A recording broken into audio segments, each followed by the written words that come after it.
नहम्या बाब 2।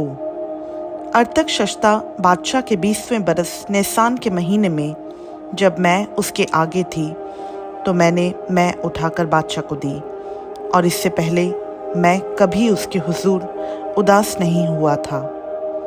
सो बादशाह ने मुझसे कहा, तेरा चेहरा क्यों उदास है, बावजूद ये कि तू बीमार नहीं है? बस ये दिल के गम के सिवा और कुछ ना होगा। तब मैं बहुत डर गया और मैंने बादशाह से कहा कि बादशाह हमेशा जीता रहे, मेरा चेहरा उदास क्यों ना हो, जबकि वो शहर जहाँ मेरे बाप दादा की खबरें हैं उजाड़ पड़ा है और उसके फाटक आग से जले हुए हैं। बादशाह ने मुझसे फरमाया, किस बात के लिए तेरी दरख्वास्त है? तब मैंने आसमान के खुदा से दुआ की। फिर मैंने बादशाह से कहा, अगर बादशाह की मर्जी हो और अगर तेरे खादिम पर तेरे करम की नज़र है तो तू मुझे यहूदा में मेरे बाप दादा की खबरों के शहर को भेज दे ताकि मैं उसे तामीर करूं। तब बादशाह ने, मलका भी उसके पास बैठी थी, मुझसे कहा, तेरा सफ़र कितनी मुद्दत का होगा और तू कब लौटेगा? गर्ज बादशाह की मर्जी हुई कि मुझे भेजे और मैंने वक्त मुकर्रर करके उसे बताया।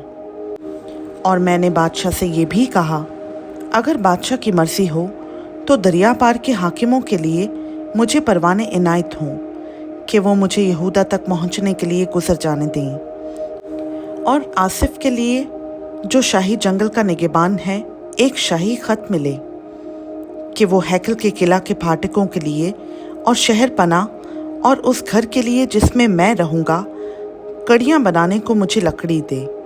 और चूँकि मेरे खुदा की शफकत का हाथ मुझ पर था, बादशाह ने मेरी अर्ज़ कबूल की।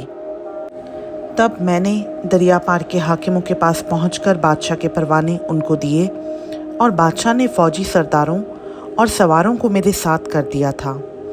और जब सुम्बुलत हुरूनी और अमूनी ग़ुलाम तूबिया ने ये सुना कि एक शख्स बनी इसराइल की बहबूदी का ख्वाहां आया है तो वो नहायत रंजीदा हुए, और मैं यरूशलेम पहुंचकर 3 दिन रहा।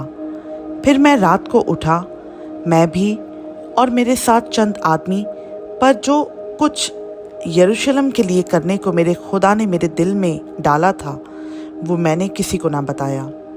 और जिस जानवर पर मैं सवार था उसके सिवा और कोई जानवर मेरे साथ ना था।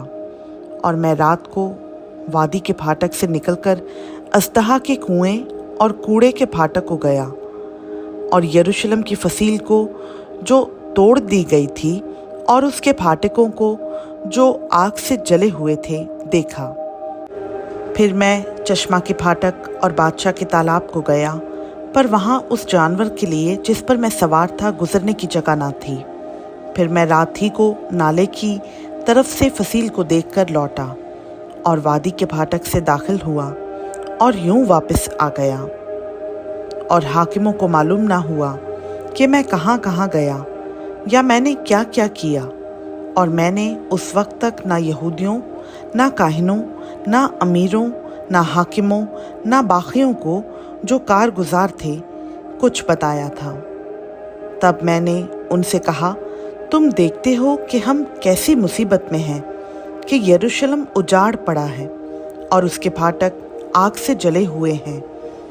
आओ हम यरूशलेम की फसील बनाएं ताकि आगे को हम जिल्लत का निशान ना रहें। और मैंने उनको बताया कि खुदा की शफकत का हाथ मुझ पर कैसे रहा, और ये कि बादशाह ने मुझसे क्या क्या बातें कही थीं। उन्होंने कहा, हम उठकर बनाने लगें।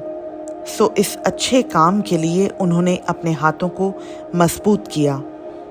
पर जब सुम्बुलत हुरूनी और अमूनी ग़ुलाम तूबिया और अरबी जशम ने यह सुना तो वो हमको ठट्टों में उड़ाने और हमारी हक़ारत करके कहने लगे, तुम ये क्या काम करते हो?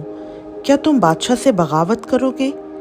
तब मैंने जवाब देकर उनसे कहा, आसमान का खुदा वही हमको कामयाब करेगा। इसी सबब से हम जो उसके बंदे हैं उठकर तामीर करेंगे, लेकिन यरूशलेम में तुम्हारा ना तो कोई हिस्सा, ना हक, ना यादगार है।